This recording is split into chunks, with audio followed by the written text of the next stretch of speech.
ടുനെറ്റ് news കാലാവസ്ഥാ വാർത്തയിലേക്ക് സ്വാഗതം. സംസ്ഥാനത്ത് ചെറിയ പെരുന്നാളിനു ശേഷം മഴ സജീവമാകുന്നു.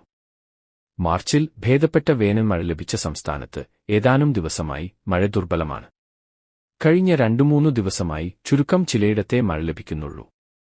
മിക്കയിടത്തും വരണ്ട കാലാവസ്ഥയാണ് അനുഭവപ്പെടുന്നത്. ഇന്നും നാളെയും സമാന കാലാവസ്ഥ തുടരാനാണ് സാധ്യത. എന്നാൽ പെരുന്നാളിനു ശേഷം സംസ്ഥാനത്ത് മഴ സജീവമാകുമെന്നു വെതർമാൻ കേരള പറയുന്നു.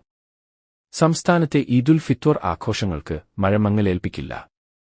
തെക്കൻ ഉൾനാടൻ കർണാടക മുതൽ തെക്കൻ തമിഴ്നാട് വരെ ന്യൂനമർദ്ദപാത്തി തുടരുന്നുണ്ട്. എങ്കിലും നിലവിലെ സാഹചര്യത്തിൽ ഇത് ഒറ്റപ്പെട്ട മഴ മാത്രമേ നൽകൂവെന്നും അദ്ദേഹം പറയുന്നു. ഏപ്രിൽ 3-ന് ശേഷം കേരളത്തിലുൾപ്പെടെ മഴ ശക്തിപ്പെടാനാണ് സാധ്യത.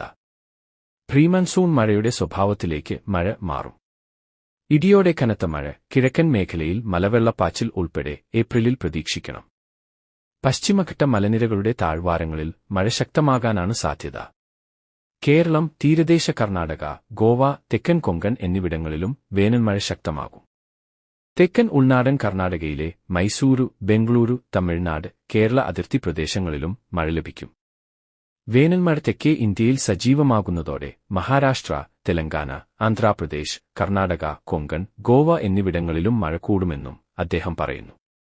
നിലവിൽ സംസ്ഥാനത്ത് ബുധനാഴ്ച മുതൽ ചില ജില്ലകളിൽ കേന്ദ്ര കാലാവസ്ഥാ വിഭാഗം യെല്ലോ അലർട്ട് നൽകിയിട്ടുണ്ട്. കാലാവസ്ഥാ വാർത്തകൾ കൃത്യമായി ലഭിക്കാൻ ചാനൽ സബ്സ്ക്രൈബ് ചെയ്യുക. നന്ദി.